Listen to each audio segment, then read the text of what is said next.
કે આવતી દિવાળી સુધીમાં, એટલે કે આજના દિવસ સુધી મારી એવી ઈચ્છા છે, બાપા પોતે લખે છે કે મારી એવી ઈચ્છા છે કે 10,000થી વધુ બાળકો અને બાલિકાઓ સંસ્કૃતમાં સંપૂર્ણ સત્સંગ દીક્ષા જે ગ્રંથને કંઠસ્થ કરે.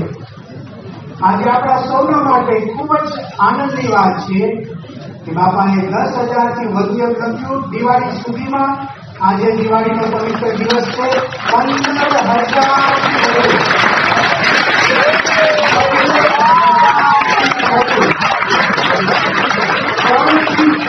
વર્ષના બાળકો અને બાલિકાઓએ, ફક્ત 3 થી 13 વર્ષના બાળકો અને બાલિકાઓએ બાપાની આજ્ઞાથી સત્સંગ દીક્ષાનો સંસ્કૃતની અંદર સંપૂર્ણ મુખપાઠ પૂર્ણ કર્યો છે.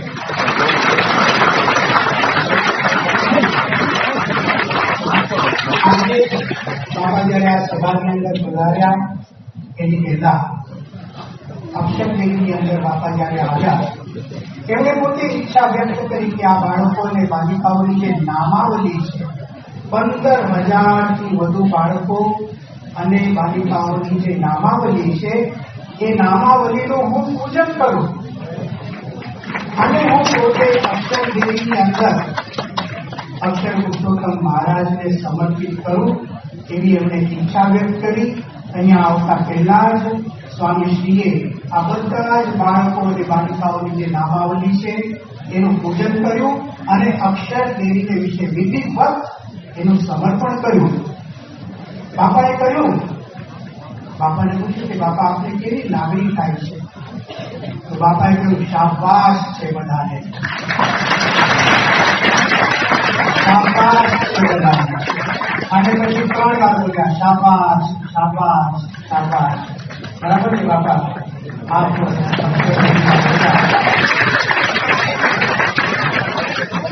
બાપાએ તો બાળકો બાલિકાઓને ધન્યવાદ આપ્યા. બાપાના મનની અંદર આ બાળકો અને બાલિકાઓના જે માતા પિતાઓ છે એમના માટે પણ એવી જ લાગણી છે. બાપાએ ખૂબ પ્રસન્નતા વ્યક્ત કરી છે આ દરેક બાળકો અને બાલિકાઓના માતા પિતાઓ ઉપર. બાપાએ પ્રસન્નતા વ્યક્ત કરી છે આ મુખપાઠ કરાવનાર કાર્યકર્તાઓ પર. ખૂબ જ શ્રદ્ધેય એમને આ મુખપાઠ કરાવ્યો છે. એની સાથે સાથે જે સંતોએ મહેનત કરી છે એમની ઉપર પણ બાપાએ ખૂબ પ્રસન્નતા દર્શાવી છે. ખાસ કરીને બાપા આભાર તો અમારે બધાએ આપનો માનવાનો હોય, કારણ કે આપે આજ્ઞા કરી તો ખબર પડી કે બાળકો અને બાલિકાઓમાં કેટલી શક્તિ હોય છે. બાપા આપે આજ્ઞા કરી તો અમને ખબર પડી કે કુટુંબ ભાવનાને દ્રઢ કરવા માટે સત્સંગ દીક્ષાનો મુખપાઠ કેટલું કાર્ય કરી શકે છે.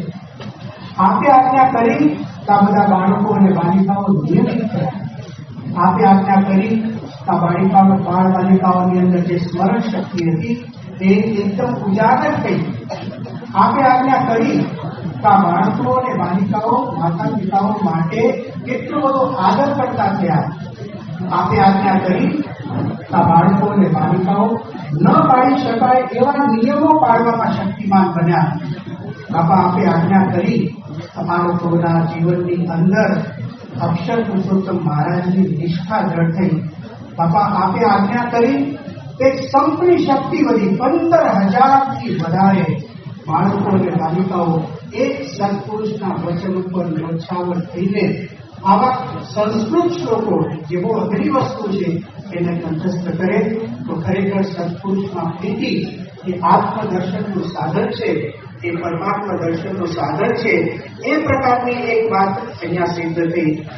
બાપા આજ બીજા પણ એક સમાચાર આવ્યા છે કે જેની આ વાતની ખબર ભારતની સંસ્કૃતની શ્રેષ્ઠ યુનિવર્સિટી એટલે કે સેન્ટ્રલ સંસ્કૃત યુનિવર્સિટી, જે ભારતની શ્રેષ્ઠ સંસ્કૃતની યુનિવર્સિટી છે, કેન્દ્રીય સંસ્કૃત વિશ્વવિદ્યાલય, એમના કુલપતિશ્રીએ આપને પત્ર લખીને ખાસ પહેલા અભિનંદન આપ્યા છે.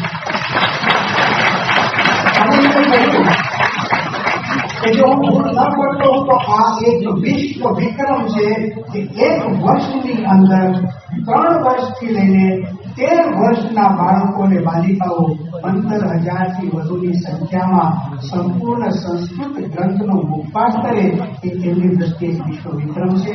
તો બાપાએ ખરેખર આવી રીતે આપણા માટે બહુ મુખપાઠ કર્યું છે.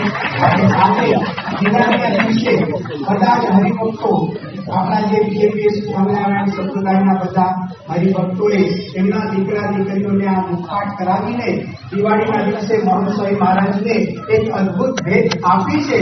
પણ એક ગઈ દિવાળીએ બાપાએ આપણને અદભુત ભેટ આપી હતી આજ્ઞાની. આપણે એમને અદભુત ભેટ આપીએ છીએ આજ્ઞા પાડ્યાની. તો આ સત્પુરુષ અને આ શિલ્પનો સંબંધ છે એ આજના દિવાળીના દિવસની વિશેષતા છે. શ્રી સ્વામિનારાયણ ભગવાન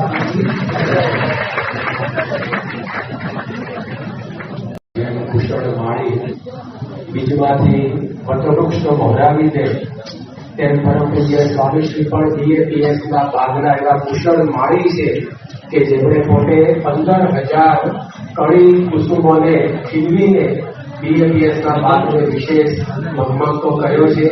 આપણે સ્વામીશ્રીને આ પ્રસંગે ધન્યવાદ જેટલા આપીએ એટલા ઓછા છે કે જેમણે આપણા સંસ્થાઓની શક્તિને આટલી વિકસાવી. પરમ પૂજ્ય સ્વામીશ્રીએ આ બાળ બાલિકાઓના નામાભિધાન પુસ્તકનું નામાભિધાન કર્યું કે મારું મુખપાઠ મંડળ. તો પરમ પૂજ્ય સ્વામીશ્રીએ આ સર્વે બાળ બાલિકાઓ એવા